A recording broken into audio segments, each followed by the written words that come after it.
Ladies and gentlemen, welcome back to another episode of Between Two Hats with your two hosts, Patrick Osman and Phillip Burton.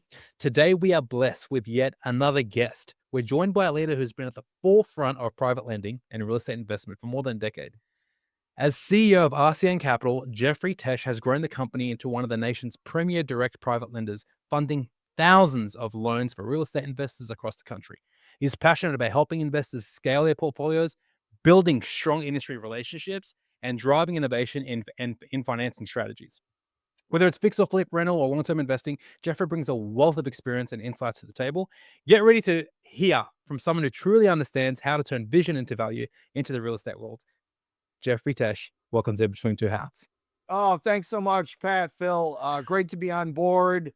Money can be a boring subject. It will not be boring today. That's right, baby. I can guarantee you that.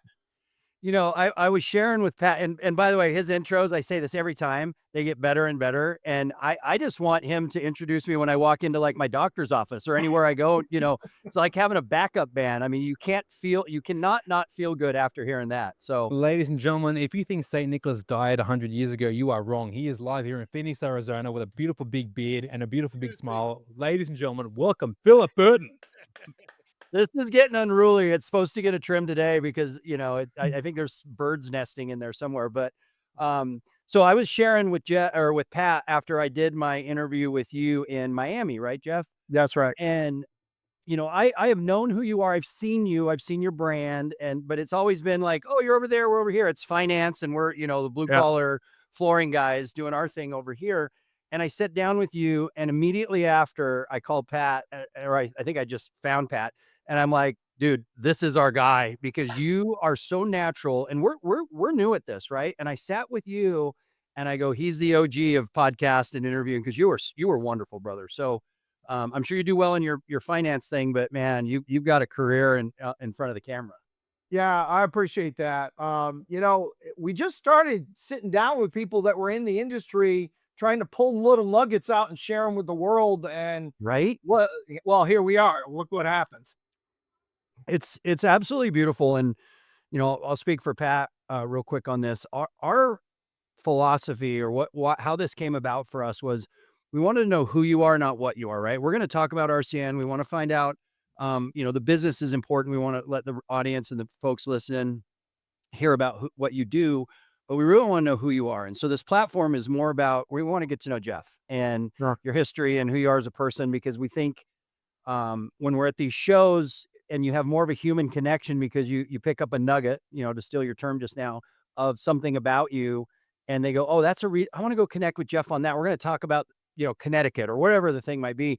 And then you find a way if you can do business together. So we're going to dive into some personal stuff. And like Pat said, answer what you want, take the fifth on the stuff you don't. And we'll go from there.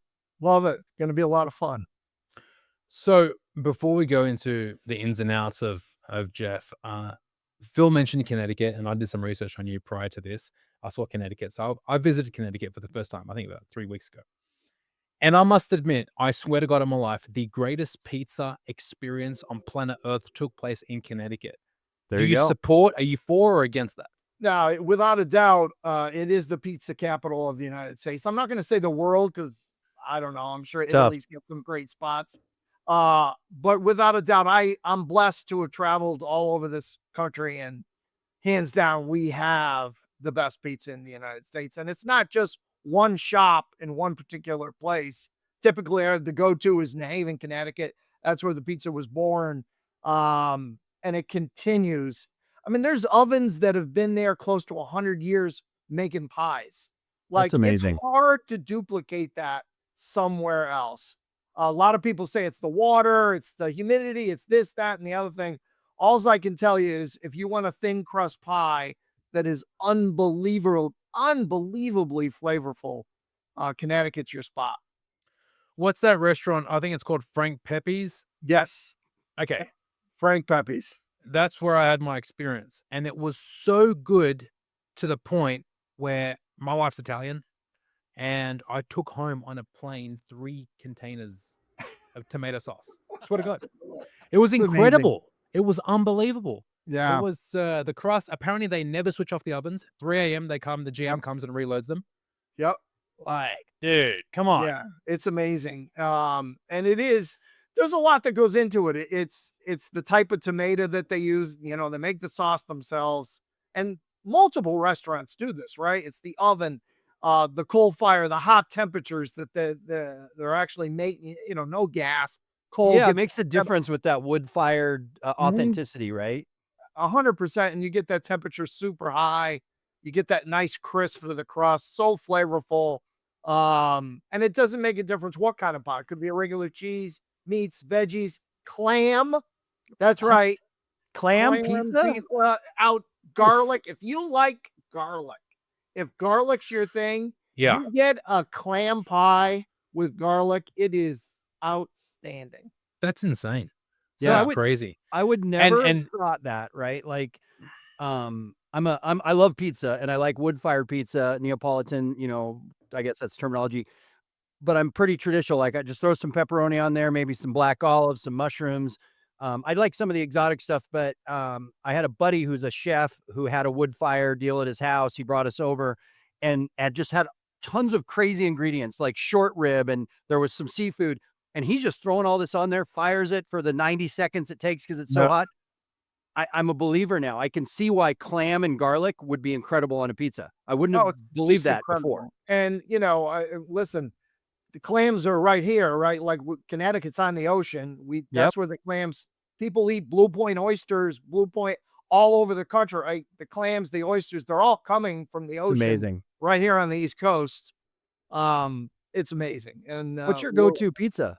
What do you put on well, your pizza? so typically, if we're gonna get out in the Haven, we're gonna do it upright. So I'm gonna get a multiple small pies is what we'll do. So wow. yeah. So if we bring the family of before, 4 or 5 of us, depending on the kids, the grandkids, um, we will get multiple small pies. So we'll get a small white clam. We'll get a small pepperoni sausage. Maybe we'll go a little crazy, get like a soprasette, something like that. There you go. With maybe a veggie, maybe a pepper with that, something like that. And you get a little bit of taste of everything instead of just ordering one big, what pepperoni or whatever. And you get multiple flavors, and it is That's delish. insane. That's Sounds crazy. I mean, you're making I my mouth water here. Yeah. You know, this is incredible. Absolutely love it. But hearing it from a local, knowing how they would do it is actually extremely interesting, right? Yeah. And it's been this way. I mean, this is how it's been for I'm 58. This is where I grew up. But it's always been this way. It's not So, something new. what's your ethnicity? What's your background? So, born and raised in Connecticut, Yep. went to school here my whole entire life. Um, my great grandparents were German, Austrian from Europe years ago. Uh, really East Coast centered. Never the extended family. Although my kids now have moved out and are living in other parts of the country. I got one boy in Fort Worth. I got another one in Chicago, and one mile from me, which I love. Oh, that's cool. Um, yeah, which is fantastic. But yeah, always lived on the East Coast. And it was a great place to raise a family, without a doubt. So I That's read, incredible. kind of going back in your history a little bit. I read some stuff about you, and it talked about Subway franchise, working in the kitchen. I think it was a dishwasher. Even as one of your quotes of like one of your favorite jobs was being a dishwasher there because you learned the most. Like, tell us a little bit about young Jeff, and I'll tell you how immature Pat and I are. We were talking earlier today about having you on, and he goes, "We're gonna have Jeff from you remember that movie, the two cop My movies name where is Jeff. yeah, my name is Jeff." And so when I say your name and I smile and I giggle, just know I'm hearing Jeff or I'm hearing Jeff when I say Jeff. So tell us a little That, bit that about young Jeff and how we got to where you're a titan of the financial industry here in our business. yeah, I mean it's wild. So I went to college. I actually went to college in New Haven. I went to Southern Connecticut State University, state school, pretty good size university. You got a few schools in New Haven. There's one you might have heard of. That's Yale. That wasn't the one. That isn't the one that I went to. I went to the one on the other side of town. Uh, The that's other side of incredible. the tracks, right? That but went to school in New Haven. Went to school for business. Graduated with a business degree. And when I was in college, especially when we moved off campus, whatever it was, my sophomore, junior year, you eat out a lot, right? And I used to go to this restaurant all the time. It was a franchise. And you might have heard of it. It's called Subway Sandwich Shop. Well, this is back in the late 80s, and it was just taking off at that point. And it was amazing, right? Like I'd go in there. It was unlike any other restaurant you would go to, because you would go in and they'd be standing there waiting for them to make your food. Now today you say Right in front of you. that's like everywhere, right? Yeah. But not back then. There was only one that did it that way, and that was Subway. And I'd go in there and I'd get a sandwich and I could tell them what I want. I want a lot of pickles and onions and all and then I'd go home and devour it. I was like, this thing is taking off. A lot of times I'm gonna have to wait in a line to get my sandwich, the whole thing. So I graduated with my business degree, and I'm like, that's my thing. I want to open a Subway Sandwich Shop franchise. And I didn't have any money, I did okay, but I'm a college student, graduated. So I went to Dad and I said, would you co-sign a loan for me? Because we could get financing for the franchise. It was a good proven track record. We could get the financing, but they weren't going to give it to me. So Dad co-signed a loan, and 1 year out of college, I had my first Subway Sandwich Shop open, and I was the proprietor, making sandwiches, hiring employees. The crazy thing about it was, and I remember this so well, here I am, 21, like almost 22 years old, and I'm hiring people. Like, it was so Isn't weird. that wild? Like, surreal. I'm hiring people that a lot of them were older than I was, and it was a very weird thing. Yeah. But at that time, I knew that's what I had to do, and I just, pulled myself up by my big boy bootstraps, and away I went, and figured it out. And that's how I started my career. And I opened one, and eventually opened another. We opened some more. And I built up a nice little portfolio of Subway restaurants, made some money, and invested in real estate. So if we're trying to put 2 and 2 together, which I'm sure we're going to get there sooner or later. That's the bridge, Yeah, right? that's the bridge. That's the bridge, right? So- That's how I learned about investing in real estate.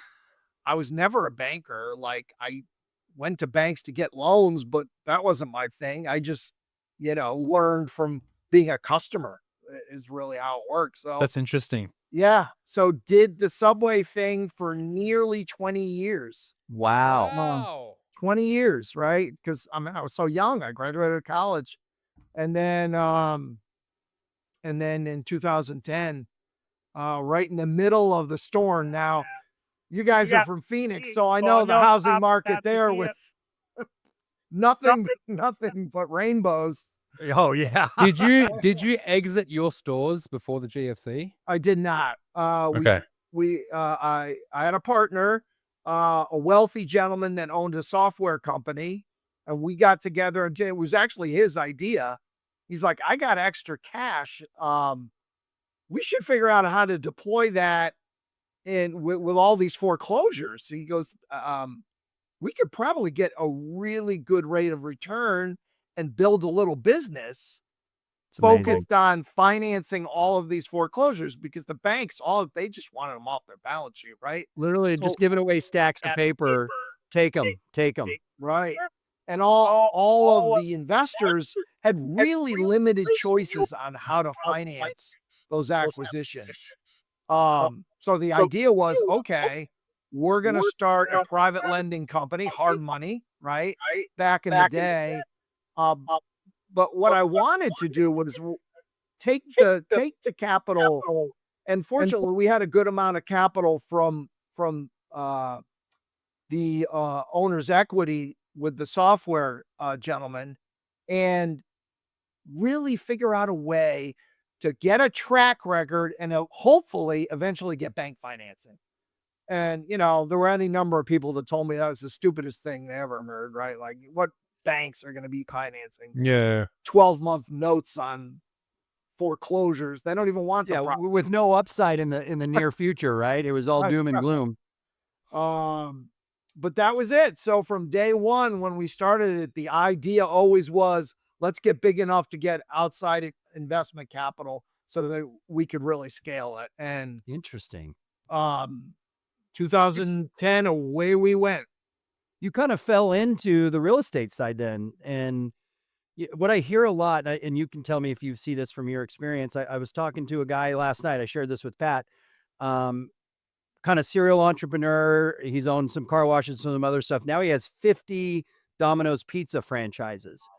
But the key is or a while back in his entrepreneur learning curve and franchise learning curve, he goes, I want to own the real estate, just like the McDonald's, right? And it was always, these are great cash flowing businesses. They're nice, but the money's in the ground underneath.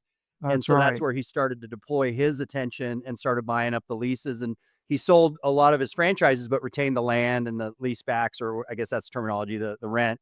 Yeah. And I wonder if that's similar experience for you. Is that what pulled you to the real estate side? Yeah. So once again, I went to college for a business degree and took a bunch of real estate courses. It was always interesting to me. And the thing I learned in the real estate class was investors, right, could go out and buy assets, whatever the assets are, commercial strip centers with commercial mixed use, commercial down, apartments up. You see that a lot on the East Coast, or just straight up single family rentals, right?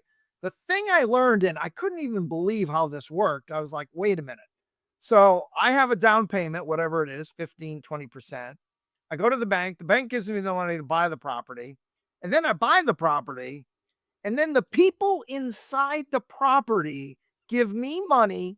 I take that money and go to the bank and pay the mortgage, and it doesn't cost me anything. And then they pay off my mortgage and I own the house. It's wild. It's like a magic factory of money printing, right? Like I end up with something from somebody else's payments. I was like, wow. Once I save up some money doing this sandwich thing, I'm going to start buying some real estate. And literally, it wasn't any more complicated than that. I just couldn't believe it. Now, obviously, I'm making it sound really simple, like hot water, hot water heaters never blow up. And one sec. It is simple. It's not complicated. There's two caveats to make it complicated, and that's the down payment and the interest rate. Outside of those two elements, it's seriously what you just said. Yeah. Right? I think it's simple, not easy. Right? Is the good way to phrase that. Yeah. Okay. Fair. Because Pat knows this. I got a really good friend that's a big real estate guy.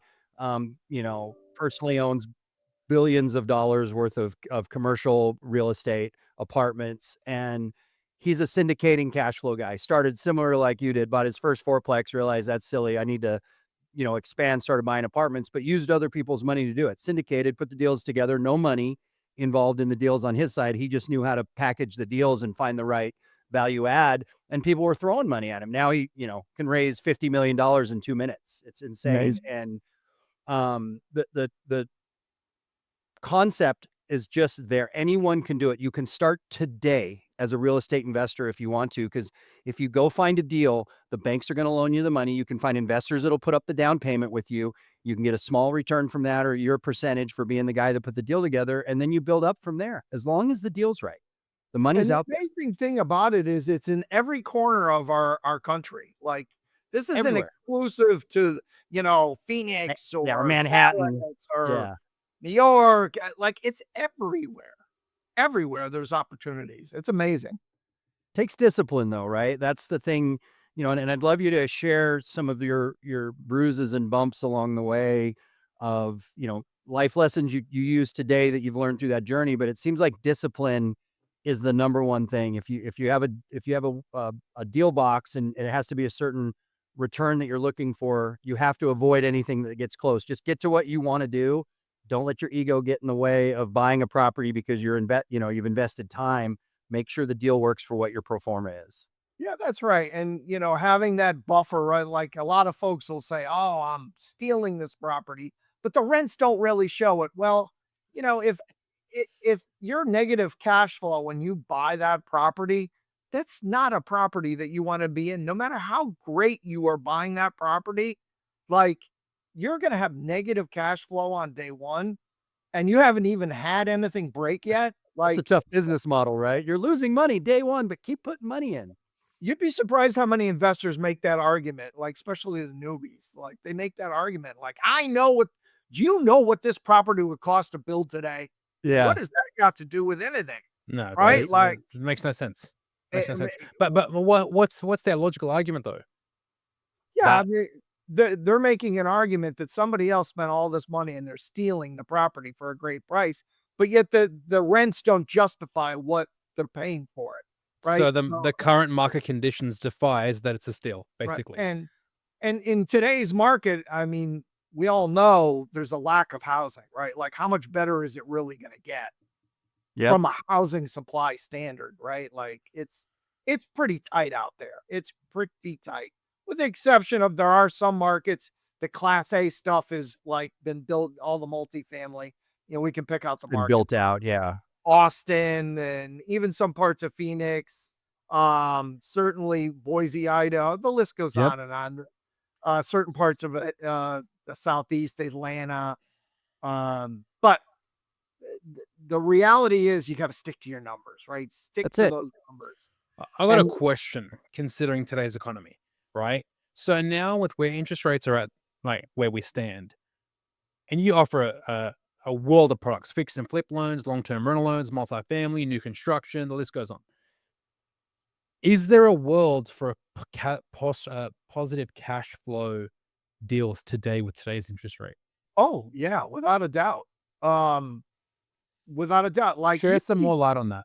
yeah, so you'd be amazed, especially in the Midwest, at the number of when I say the Midwest, what am I talking about? I'm talking about Indianapolis. I'm talking about all of Ohio, Kansas City, other parts of Missouri, up to Wisconsin, even parts outside of Chicago, even in the city of Chicago. Like, the Midwest deals today, and I'm just using the Midwest as an example because it's a big footprint. Deals cash flow at an amazing rate, typically 1.2 or higher. So what does that 1.2 means? Means if you're collecting $1,000, if you're collecting $1,200 in rent, all in your taxes, property insurance, and mortgage payments, 1,000. So you're 20% over 1.2. We see those deals all the time in the Midwest. It's about buying it right, but it's still a thing today, without a doubt.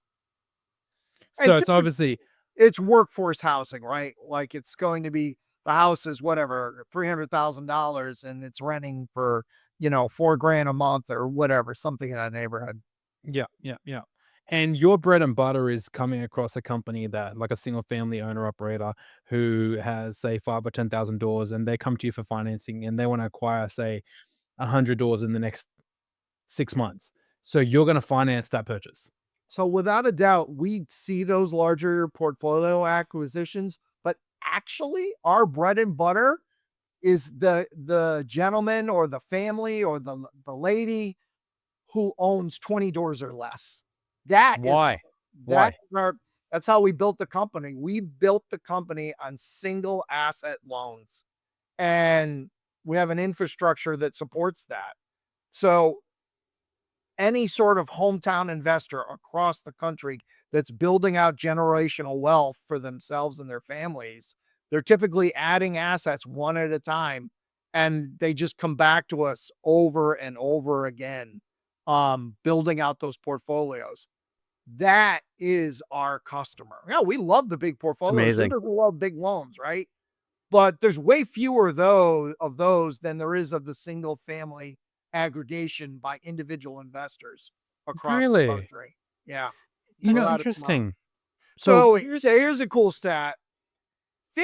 So if you look at, say, 100% of all the single families that have been aggregated, just over 50% of those single families that are for rent in the United States today are a portfolio of one, meaning it's an individual investor that owns one single family house and they rent it out. That is just over 50% of all the rentals in the United States. So that stat that they throw out is, 16 million rental homes in the US. It's about 8 million that are mom and pop, one owner, one investor. Yep. Wow. Question. What differentiates doing business with you versus doing business with, let's say, a conventional bank like Chase or something versus a credit union? So Yeah. credit union, Chase, you. What's the difference? So we built a company, and I get this question a lot. How come you don't own or occupied? How come you don't branch out? No, no. We are a business purpose lender that makes loans to investors buying business purpose properties, not warehouses, not, huge mall, like residential real estate for business purpose, typically rental, right? And usually it's a single family house. That is our bread and butter. That's all we do. So to answer your question, because that's all we do, we're really good at it, right? Like there's no questions about your, W-2 from 10 years ago that your credit card, like we're lending on assets. Yeah, you know that the deal know cash that. flows, it's a So good deal. so you're purely lending on assets. That's it. That's So it. Now you we are pulling credit for the 30-year loans. We need to know that these folks have the ability to buy back. But when we're underwriting, we're really underwriting the asset. That's what we're underwriting. what does okay, let's say for example, you want to contribute towards the growth of America and you want more and more individual mom and pop investors to start and to get into this business. The stage is yours. I want you to educate the market right now on what does it take to get started into this industry by using your resources. Yeah. So because we're a business purpose lender, we have these individual investors that are new to the game all the time, right? They see it on TV, or maybe their friend owns some investment properties and they're like, I really want to get into that. Well, okay, great. First thing you have to think about is, do you have the ability to be able to come up with a down payment for that house? Now, Phil, you mentioned that there's ways to do it with syndications and this and that and raising money. The reality is that is true, but that's really for the more sophisticated investor. And a bigger deal, like multifamily garden style, 200 units, that works better there than a one-off property. Without a doubt. The normal investor that's just getting into the game, or rinse and repeat, they're saving up money and they're putting a down payment down. Usually it's 20%. That's usually the rule for a commercial loan. Once you've got that 20%, then we always advise investors to work with a local broker in your area, a local residential broker who typically has some investment experience. Where do you find those? You find those at the RIA meetups. So there's tons of REIA education. Like you guys are in Phoenix. I can only imagine how many RIA. I'm in Dallas, by the way. I'm in Oh, Texas. Dallas is close, right? There's so many investors, so many of these real estate education meetups. They're all over the place, right? So you go to one of these meetups, you meet a local professional and you say, I want to buy an investment property. This is the kind of down payment I'm going to have. Let's start looking. And then you get into the game and use the leverage of the local expert who is working with other investors in the community to be able to help educate you on the different sides but always stick local, especially, and there is a temptation, especially for investors today, because there's so much social media coming at you. Oh, Fort Myers, Florida is the hottest market right now, which it's not. But there is temptation to buy somewhere else where you can't be the expert in that market. You want to be the expert in your market, especially when you're getting started. And then you go from there and you leverage that expert, you find the property, you make an offer, and away you go. I always recommend using a property manager out of the gate, even if it's one asset. That property if you have a W-2 job, they're going to be way better at it than you are. Pencil in that fee to when you're underwriting the deal. We always recommend 1.2 debt service ratio. Once again, if your expenses are $1,000 a month, you should be collecting $1,200 a month. Like, Yep. going below that leads to problems. You can do it, but yeah. Well, I think too, at that point, hold on, Pat, and then I'll let you jump in because you're the smarter guy here in this conversation. But I think a lot of folks enter this game with the appreciation, right? They're thinking, oh, it's the property's going to appreciate out of the hole I'm in or the break even. And the truth is, the value is the operations and the cash flow. Yeah. If you're doing an appreciation play, that's risk. You're gambling. Go to Vegas.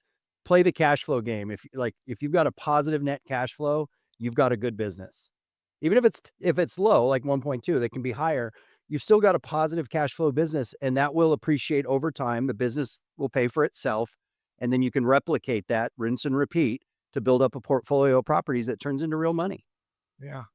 I mean, That 1.2 example that you mentioned, is that all in? Is that net? Is that after taxes? yeah. Is that after?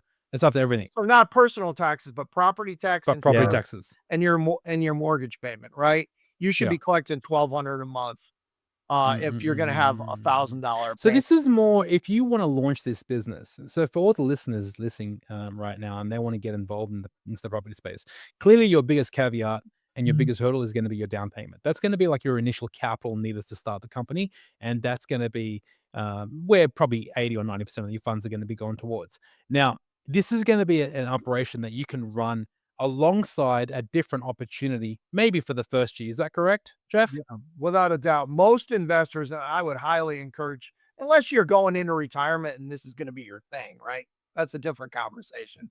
But most investors that get started should be working, right? Like you should have a W-2 income.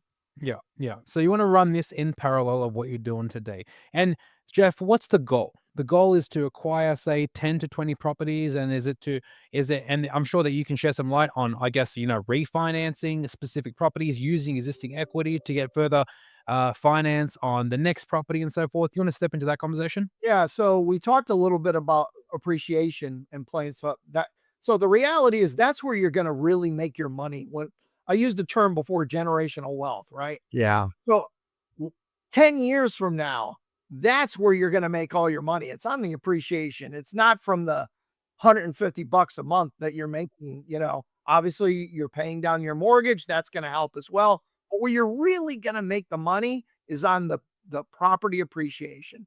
And I haven't said it on this podcast, but I'm going to say it now.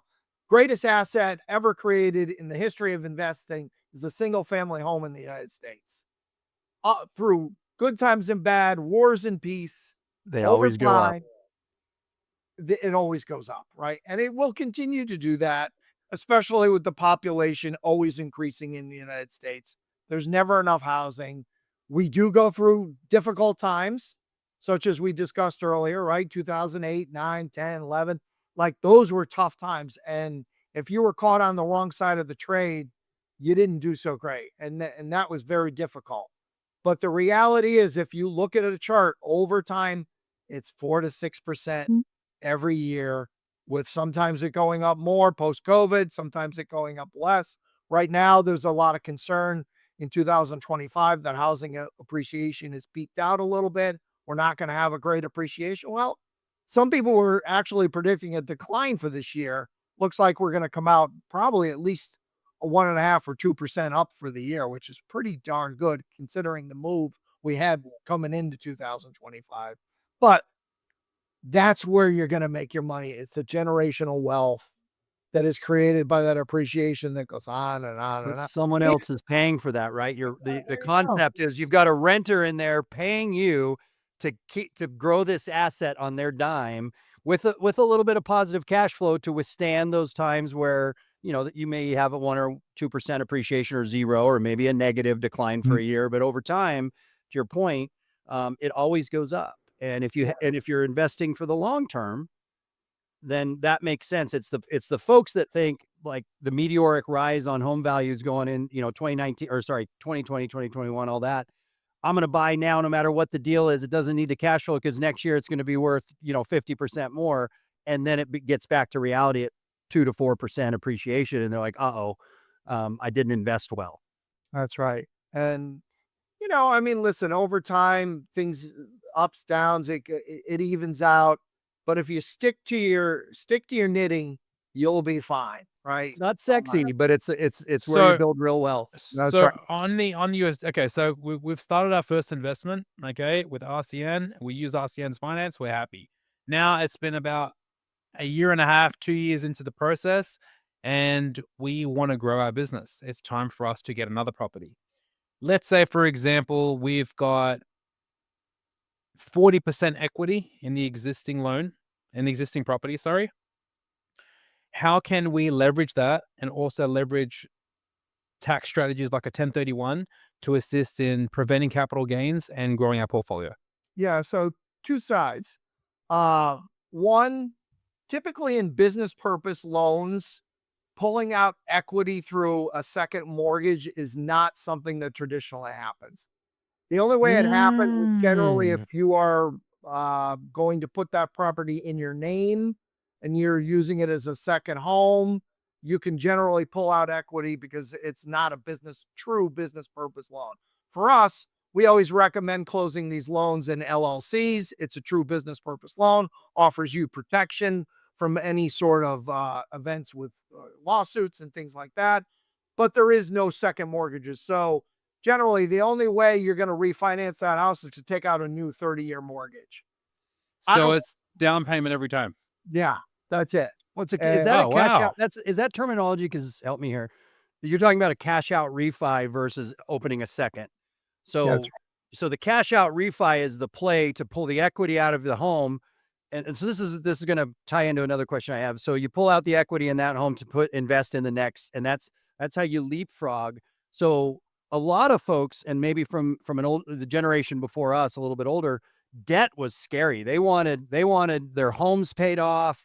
They, especially like in my case, I have a ton of equity in this house, and it's just captured money that I can't use, right? If now I can cash out refi, go invest that in a cash flow property.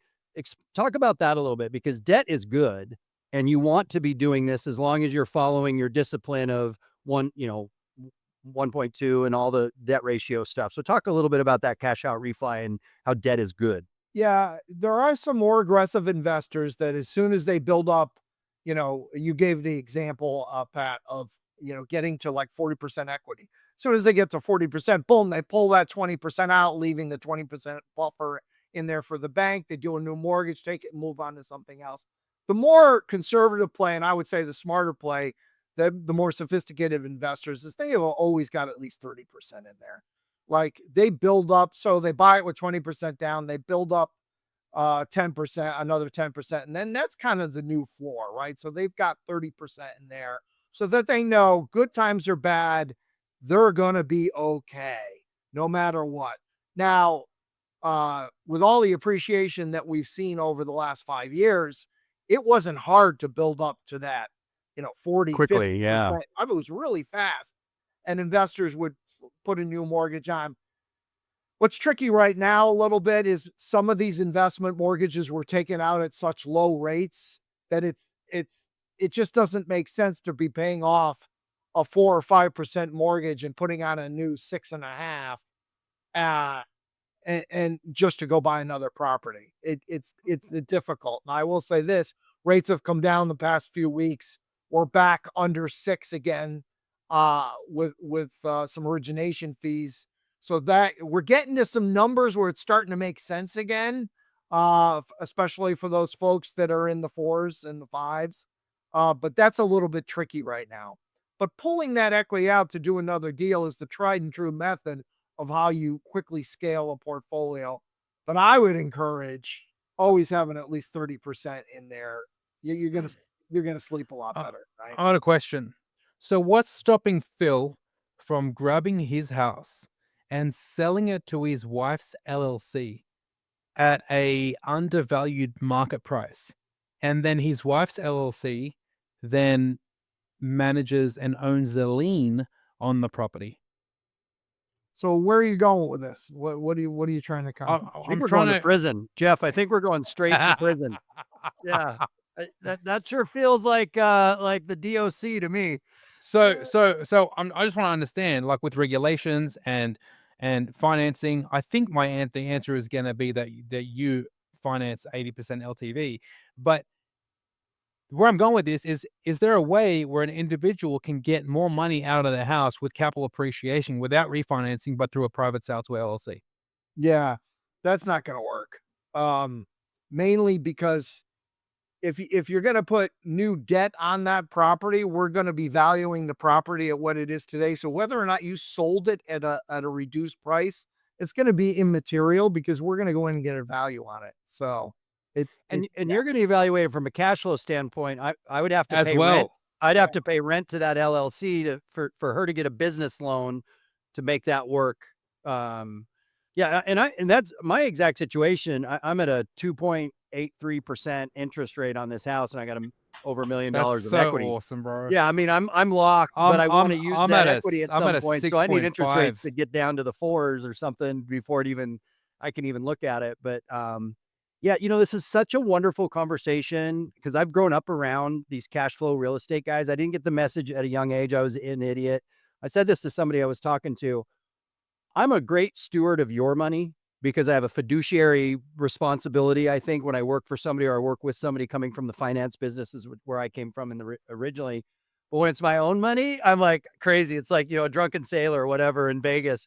And so I wish at a young age, I would have listened to the people around me because they are, to your point, the guys with real wealth now, because they did exactly what you talked about, either, the Subway franchise, or got into, buying these single family homes and then creating a portfolio and just leveling up every time they could when it made sense. Yeah. One of the things that folks have had a difficult time with is, I've got to wait for interest rates to come down, right? Like how could I take out a mortgage at 7%? Well, if the deal cash flows at 7%, fantastic. Do it. Because you know what? Rates are going to go down. And when they do go down, depending on how your mortgage works, some of these commercial loans have a couple year prepays, 2-3 years, but you're going to get into that money. Three years goes by like nothing. And you can refi that loan at a much lower rate. And now because when the rates go down, I can assure you the existing inventory out there is going to go up. It's not going to be a zero. The prices will rise. It's not going to be a zero-sum game.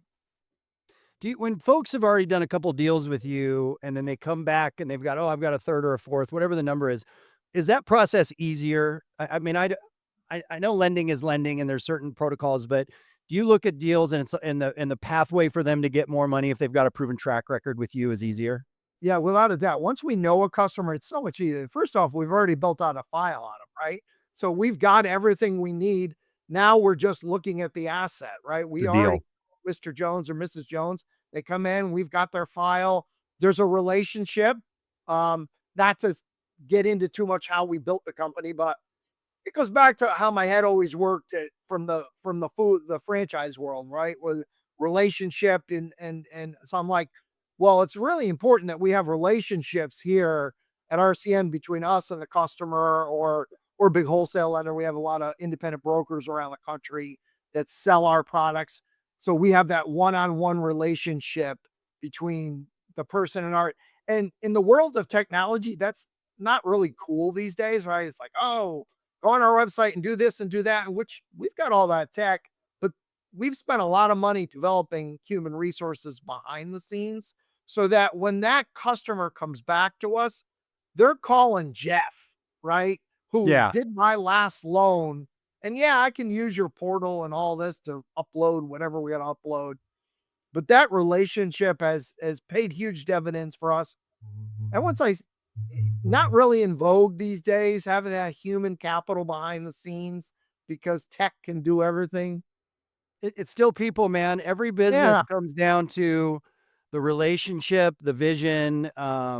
It matters. It's who you are and how you show up to people can make a big difference. And it probably costs us a few bucks on the bottom line, but to me, who cares? It's been well worth it. It's been well worth it. So to answer your question, that rinse and repeat goes so much easier on the second go around, third go around, because that relationship is there, and it really pays big dividends.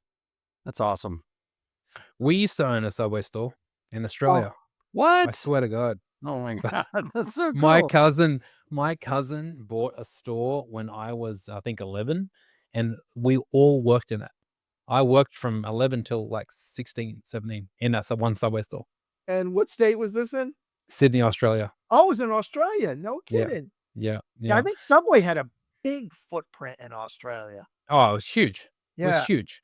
But those Australians are super gullible. They'll eat anything. I mean, they eat Vegemite. Like, come on. I'm not The- sure what that is. I've heard it's about it. I've it's a sang it. horrible experience. It's terrible. It's disgusting. What's it Um, made out of? What is? I'm sorry to get on this path, but there's some song I'm eating a Vegemite sandwich. I don't even. Men at Work, very famous Yes. song. it is horrible. What- They what had is to it, create Pat? a song to sell the product. Like it wasn't like what song do you know about Nutella? Nothing. You know why? Because the product's freaking amazing, right? You don't need to create a song for it. When a product's shit, you need music to influence someone. That's the problem. The product is horrible. It's actually so good because it's horrible, which is a shame. Oh my God. That's unbelievable. So I guess there's not carts. Like you go to New York, you get a hot dog on the side of the street. There's no carts in Sydney selling the Vegemite on the side of the road. No, it's one of those. It's one of them adopted tastes, right? Where if you're a kid Like and it probably goes in like your mouth, you haggis like or it. anything else. You gotta really earn it and say you like it to be a part of Yeah, it. that's horrible. But I remember we used to all cry when we had to chop the onions up in the back with the onion slicer. And then one day my cousin said, I'm sick of this. And he started buying diced onions direct from Subway. And that just changed the game because we had no problem with cucumbers and tomatoes, right? It was easy. But when the diced onion came, everyone was happy. The only thing you could do to make it better was you peel the onion the night before, you throw them in a bucket of water in the fridge, and then you cut them the next day. And that really helped with the crying. Big time. Really? Yeah. That's interesting. You peel them the night before, throw them in some water in the fridge, and then cut them the next day. It really helped. For all you folks This is out high there getting level ready, information. hurt High level somebody. information we're passing to our people in the SFR industry. Oh, How not to cry 100%. when cutting your Subway onions. Okay, why don't you, Jeff, share with the industry how we used to make the tuna? Oh, the tuna. So, you know, you have your little Bumblebee can at home. It's like this big, right? Like it's this, and you open it up with your can. So imagine a can that's like this big. Like it's the biggest can of tuna you can even imagine. And you typically open 4 or 5 of those, throw them into a giant, you press them out, get the water out, throw them into a giant steel bowl, and then you take like literally a gallon jug of mayonnaise. That's it. That's full it. That's gallon. it. People are having full heart attacks gallon just jug of listening to this. mayonnaise. That goes into the bowl. You put on the gloves and into the tuna you go. Mix, Wow. mix. And it's cold, like you refrigerate the tuna so it's a temperature, so you're not, you know, breaking any protocols with temperature. So you're, you know, the tuna's 35 degrees and you're in there. Your hands are Not a fun frozen. experience. Wow. Not fun, but that's how it gets done. It's a human, like there's no machine. Like Oh that's my gosh. that's So how it gets what's your done. biggest takeaway from that business that like what was the biggest mistake you made there? And then what's the valuable lesson that you pull forward to what you do today? Yeah, I should have worked hard at buying the real estate that was in my stores, but I had great locations, and these were like multi-million-dollar properties. I didn't have the money to buy them, but boy, I could have made a lot more money if I was paying myself rent, right? So I would urge anybody that's looking for a franchise, if you can do it, try and find a way, because you end up being your landlord's best tenant, and they're never going to sell the building to you, Yeah. you know, because you're And of paying course them all not. this They're rent. happy. They're happy with what you Um, got. But on the operations side, there's so many things I learned from that business that translated into building a lending operation. You wouldn't think there'd be any, but it really is about the respect that I had for my employees, I love because that. I knew I couldn't do anything without them. And I was a working owner. I I wasn't out playing golf while yeah, I would take a day off, but I was a working owner. So I'd go around the stores. I'd actually put myself on the schedule and I would be in some of these stores actually working. That's how I did it. And that appreciation and respect for my employees, it translated all the way to RCN, right? Like, because I learned the value of the work ethic that everybody had, the teamwork, the culture that you wanted to build. Obviously, the culture you're building in a lender is a little different than culture making sandwiches, but the importance of the team and how you had to focus on that was how you were going to win. And that translated over to here, because what did I know about banking? I knew not much. I mean, I got mentors to help me teach all that, but they never taught you how to build a culture. I learned that at Subway, Right. which crazy, right? It's crazy. But that respect for the employees, always empowering them, listening to them, because generally they knew better than I did. They're on the front lines, and it's no different here. Like, it's no different. Like, when somebody in ops tells me something, they probably know better than I do, and I Yeah, should they're listen. the boots on the ground, right? Like, I have a lot of restaurant experience out of college working in fine dining restaurants, high-end steakhouses. And when I'm asked that question, I pull more from my time waiting tables at those restaurants than I do any college or any courses I've taken, because it taught me how to deal with people, right? And it Yeah. taught me how to deal with many different people, and how important, um, back office in that case, the bussers, the cooks, how important that relationship was to get this experience out to the diner, and we all had to work together to get it done. And I think the restaurant business is such a good uh breeding ground for people if they want to be in a service industry and get out of, the restaurant and go into something else. It's a great place to start because you really understand how to deal with people. Yeah. And listen, customers are difficult no matter what business you're in. But the customer is always right at the end of the day if you want to get anywhere. Like, Right. you can't be telling them they're wrong. Um, or you got to find a way to convince them that this is why we do it this way. But at the end of the day, hands down, the lessons that I learned building those Subway franchises was all about the employees, and it's paid huge dividends for me It's at amazing. RCN. Like, you know, uh, just hiring people that you want to be around, not hiring on a pretty resume or oh, I did. Mary Margaret, like, talk about people that are just incredible, right? And the folks you Yeah, do it with that bring your same energy. it's amazing. Like, if you go in, and obviously now I'm not the one making a lot of hiring decisions, but I've tried to convey that to all the managers. Like, if you hire people that you actually want to be around, you're going to be way better off. Now, Simple obviously they have concept, to have a right? skill set, but it's so important. I love Um, that. yeah. And then How did you keep them motivated? Like, working at a Subway is not that exciting. What did you do as an owner to keep them motivated?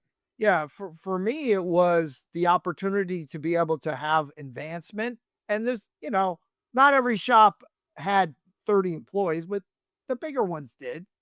And the ability to work your way into an assistant manager or manager. And then little things like, I didn't charge them for food. You can't believe how many franchisees charge their employees to eat. I'm like, Really? what are you doing? Like, little things like It that. Like, matters. Yeah. it just matters, right?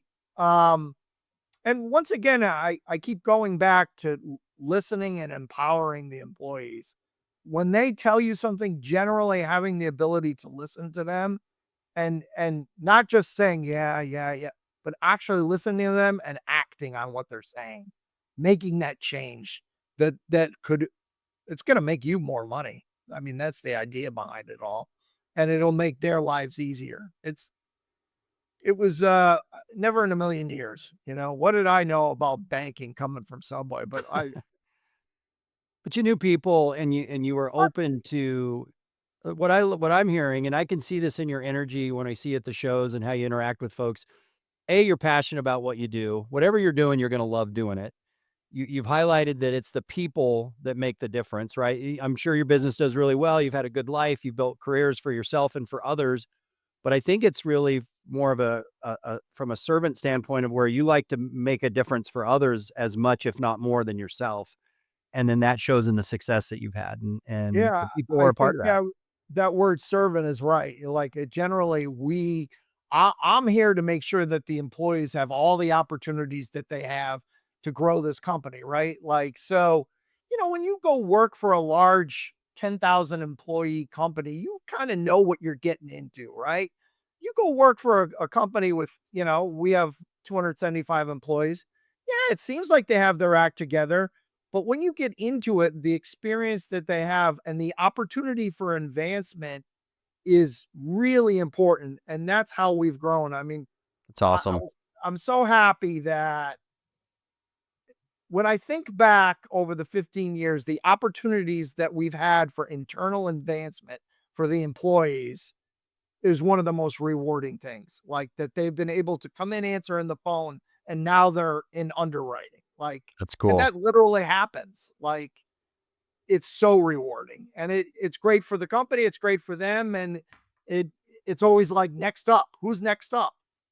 Well, And you show them a pathway that isn't just lip service, right? You've got real folks that have been given an opportunity to build what they want to build out of this, and you provide the tools necessary. You know, people buy from people they like on the sales side. People execute and grow with the people they love, and the culture of any company is where it's at. And I think the entrepreneur spirit, both you and Pat have this in your businesses. There's something really special about working with and around an entrepreneur.